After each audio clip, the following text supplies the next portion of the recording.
जी। असल में यह थी कि उस समय हमारे समाज को ही नहीं, विश्व को राम की उस चेतना की ही आवश्यकता थी, जिसका निर्धारण, जिसका निर्माण, जिसका सृजन गोस्वामी जी ने किया। जी। गोस्वामी जी ने शैव और वैष्णवों का जो आपस में द्वंद्व चल रहा था, उसको समाप्त कर कर शैव और वैष्णवों को एक मंच पर लेके आए। आवत जात पनैया टूटी बिसर जाए हर नाम, संतन को सीकरीसो का काम। उन्होंने बिल्कुल नहीं नहीं, हम नहीं आने वाले तुम्हारे पास, हम नहीं जाएंगे, तो उस तरीके से फक्कड़। चलिए, इन बाकी जो वो संत परंपरा के लोग हैं उन पे एक अलग से हम कुछ चर्चा करेंगे। आज हम तुलसी गोस्वामी जी पर केंद्रित रहते हैं। तो एक प्रश्न यहाँ पर और मेरे जहन में आया था। तुलसी गोस्वामी जी ने अपने मतलब उस वक्त ऐसा, जैसे कि आप कह रहे हैं, एक प्रश्न मतलब एक वो दिया अभी आपने, एक मतलब एक नई जानकारी मेरे संदर्भ में आई कि उस वक्त शैव वैष्णव या साकार निराकार के बीच में भी अपना एक क्लेश था, एक संघर्ष चल रहा था। उस वक्त अलग अलग धाराओं में लोग, मतलब आध्यात्मिक चेतना के भी अलग अलग धाराओं में बह रहे, जैसे मीरा का जिक्र है तो मीरा कृष्ण भक्ति में लीन थी। अपने क्या नाम है वो जो कृष्ण भक्ति में दूसरे, अपना क्या नाम था उनका, सूरदास। सूरदास, वो कृष्ण भक्ति में लीन थे। अपने रविदास की एक अलग चेतना है, वो शायद निराकार का अपना हाँ, अपना स्वरूप है उनका। बिल्कुल बिल्कुल तो बिल्कुल। इसको हम ये थोड़ा सा, मतलब मैं जानना चाहूंगा कि तुलसी ने अपने इष्ट के रूप में राम को चुना या राम ने तुलसी को चुना, ये थोड़ी सी अगर मतलब इस पे आप रोशनी डाल पाए कि राम को ही क्यों क्यों, मतलब बहुत सारी चेतनाएं थी, निराकार भी थे, साकार भी थे, राम भी थे, कृष्ण भी थे, और भी अलग अलग तरह की चेतना उस वक्त बह रही थी एक आध्यात्मिक दर्शन के रूप में। जी जी लेकिन जी। तुलसी राम के प्रति इतने समर्पित क्यों हो जाते हैं, राम को ही क्यों चुनते हैं, और आखिर में एक वहां तक पहुंच जाते हैं कि सब एक बड़ा ग्रंथ उनके हाथों से रच दिया जाता है। तो इस जी पे जी जी। कहीं कोई बिंदु ऐसा आपको लगा हो कि हाँ वो एक अलग तरह का कुछ? जी। असल में यह थी कि उस समय हमारे समाज को ही नहीं, विश्व को राम की उस चेतना की ही आवश्यकता थी, जिसका निर्धारण, जिसका निर्माण, जिसका सृजन गोस्वामी जी ने किया। जी। गोस्वामी जी ने शैव और वैष्णवों का जो आपस में द्वंद्व चल रहा था, उसको समाप्त कर कर शैव और वैष्णवों को एक मंच पर लेके आए। क्या बात! अच्छा। जी सर। उन्होंने भगवान शंकर, जो उत्तर भारत के प्रतीक माने जाते हैं, उनको हाँ। कथा सुनाने के लिए दक्षिण में अगस्त ऋषि के पास भेज दिया। वाह वाह वाह वाह। उत्तर भारत और दक्षिण भारत का वो मसला था ना, कि उत्तर भारत अलग है, दक्षिण भारत की संस्कृति अलग है, उसको जोड़ने का भी काम गोस्वामी तुलसीदास जी ने रामचरितमानस के माध्यम से किया। क्या बात, क्या बात! वाह वाह वाह, ये तो बड़ी बात बता रहे हैं आप, मतलब सच में ये अद्भुत एक जानकारी है। क्या नाम तो बताया आपने जिनको भेजा था कथा के लिए? भगवान शंकर मां पार्वती के साथ में रामचरितमानस में तुलसीदास जी ने, जो अगस्त ऋषि हमारे दक्षिण के ऋषि माने जाते हैं, उनके पास कथा भेजा। कैलाश पर्वत उत्तर भारत का, वो उत्तर भारत में, दक्षिण भारत में अगस्त ऋषि से भगवान की कथा सुनने जाते हैं। हाँ हाँ हाँ हाँ। जो उत्तर और दक्षिण का जो गैप था, जो अंतराल था, जो दूरी थी, उसको पाटने में एक सेतु का काम गोस्वामी तुलसीदास जी ने किया। तुलसीदास ने किया, वाह। भगवान शंकर शैव, भगवान विष्णु वैष्णव। जो शैव और वैष्णवों की लड़ाई थी कि राम बड़ा है, नहीं भाई शंकर बड़े हैं, इस लड़ाई को गोस्वामी जी ने रामचरितमानस के माध्यम से सेतु का काम किया। इतना सुंदर सेतु कि बस पूछो मत, मन आह्लाद से भर जाता है। गोस्वामी जी कहते हैं, शिव द्रोही मम दास कहावा, जो शिव का द्रोही है मेरा दास है, भगवान राम कहते हैं, वो मुझे स्वप्न में भी अच्छा नहीं लगता। वाह वाह वाह वाह वाह। भगवान श्री राम से दक्षिण में रामेश्वरम की स्थापना करा दी, भगवान शंकर की स्थापना करा दी। माने वैष्णव, हाँ शैव की वहां पे स्थापना करवा दी। जो दक्षिण भारत के लोग थे, जो भगवान शंकर को मानते थे, वहां उत्तर भारत के व्यक्ति के द्वारा दक्षिण भारत में रामेश्वरम की स्थापना कराना गोस्वामी जी की मानस का ही काम। हाँ, बिल्कुल ठीक बात, बिल्कुल और ठीक बात। रामचरितमानस ही एकमात्र ऐसा ग्रंथ है जो राम को निराकार और साकार दोनों को एक मंच पर लाने का काम गोस्वामी जी ने किया। निराकार और साकार दोनों को। वाह।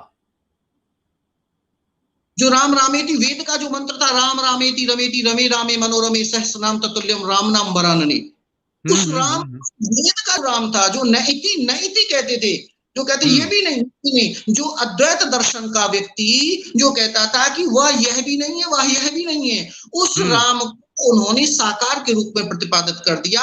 और उन्होंने कह दिया कि मंगल भवन अमंगल हारी द्रवौ सो दशरथ अजीर बिहारी। भाई वो फ्रिज में जमी हुई बर्फ है, उसका आकार है, जब बर्फ पिघल जाती है तो जल का कोई आकार नहीं रहता, वस्तुतः कोई भेद नहीं है। वाह वाह वाह वाह वाह वाह वाह, अद्भुत अद्भुत अद्भुत। मैं संजय जी खुद रोमांचित हो रहा हूँ, मतलब मैं सुन के ये कसम से, मतलब अद्भुत जानकारी आप दे रहे हैं। मैं आज जीवन में पहली बार इन सारी चीजों को, मैं अगर पढ़ता 2-4 ग्रंथ तो भी शायद मैं इतने बढ़िया तरीके से चीजें नहीं समझ पा सकता था। अद्भुत, आपने शानदार, मतलब मैं अभिभूत हूँ इन सारी चीजों को सुनने के बाद में।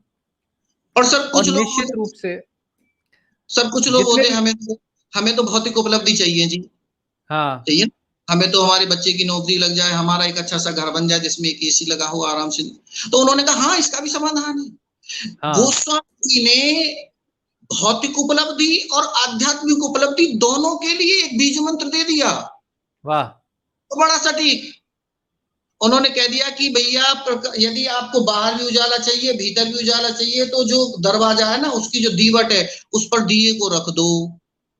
हाय हाय, वाह वाह वाह वाह वाह। राम नाम मन दीपधर जीह देहरी द्वार, तुलसी भीतर बाहरों जो चाह सुचिया। हाय हाय, वाह वाह वाह वाह वाह। जहां उजाला चाहेंगे वही होगा, जहां आपकी मन की शक्ति लग जाए वही होगा। रामचरितमानस में बाह्य रूप से हम देखते हैं तो लगता है कि भाई केवल राम की बात है, लेकिन रामचरितमानस में ओंकार की भी बात है। उत्तर कांड को जो हम पढ़ते हैं तो भगवान शंकर की जब स्तुति होती है, निराकार ओंकार मूलम तुरीयम, वाह। उन्होंने ओंकार को भी वही मान्यता दी है, राम को भी वही मान्यता दी है। तो जो हमारे विवाद की, सनातन धर्म में विवाद की जड़ थी, निराकार बड़ा है कि साकार बड़ा है, कि ब्रह्म अद्वैतवादी बड़े हैं कि भक्त बड़ा है, उसको भी उन्होंने उत्तरकांड में सोहम अस्मिति वृत्ति अखंडा, सोहम अस्मि इति वृत्ति अखंडा दीप शिखासो परम प्रचंडा, उसका भी समाधान बता दिया। वाह। ज्ञान ही भक्त ही नहीं कुछ भेदा, उभय हर भव संभव खेदा।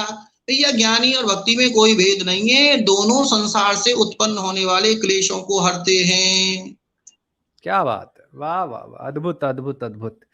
मतलब मानस में जो आपका प्रश्न है कि राम का ही उन्होंने क्यों चयन किया, राम का चयन उन्होंने इसलिए किया कि उस समय इस नियति को, इस प्रकृति को, इस विश्व को, केवल भारत को नहीं पूरे विश्व को राम के ऐसे दिव्य चरित्र की आवश्यकता थी। वो आया और वो गोस्वामी जी के माध्यम से आया।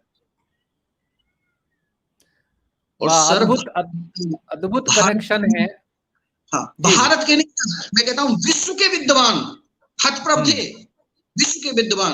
एक फ्रांस के रहे गारसा दातासी, गारसा दातासी, दातासी, उन्होंने तो रामचरितमानस के सुंदरकांड का फ्रांसीसी में अनुवाद किया और वाह, उसमें उसको लागू किया।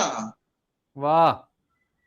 उन्होंने कहा कि तुलसी ने तो हद कर दी भाई, यदि मेरा कोई जन्म होता हो ना, कितने विद्वान विदेश के कहते हैं, गियर्सन कहते हैं, और आपके रूसी एक समीक्षक हुए तिखानोव, हाँ, वो कहते हैं भैया आप ईश्वर मानो, राम को मानो, हमें नहीं पता, हम तो वस्तुवादी व्यक्ति हैं, लेकिन जो चरित्र राम का गोस्वामी जी ने दिखाया है रामचरितमानस में वो अद्भुत है। हम वस्तुवादी लोग भी उसके लिए नतमस्तक हैं। वाह वाह वाह वाह। तमाम मर्यादाओं में रहा व्यक्ति, और उसके पश्चात भी उसने उपेक्षितों को, उसने दीनों को, उसने जो समाज से कट गए थे लोग, उनको इकट्ठा किया। ये उसकी दूरदर्शिता, ये उसका कहना चाहिए कि नहीं आत्मीय भाव, ये उसकी संवेदनशीलता। ऐसे राम ऐसे चरित्र का ये आवश्यकता थी समाज को, क्योंकि हमारा सनातन धर्म वसुधैव कुटुंबकम मानता है, भारत की नहीं विश्व की आवश्यकता थी। अद्भुत अद्भुत अद्भुत। चलिए एक और मैं यहाँ पर प्रश्न आपके समक्ष रखूंगा। मतलब एक मैं चूंकि खुद कविता लिखता हूँ और पढ़ता भी हूँ, जी मतलब लगभग मेरा 20-22 सालों का अपना एक अनुभव है कविता लिखने का और पढ़ने का। जी जी तो तुलसी को भी मैंने एक कवि के रूप में जाना पहचाना, या और ये तो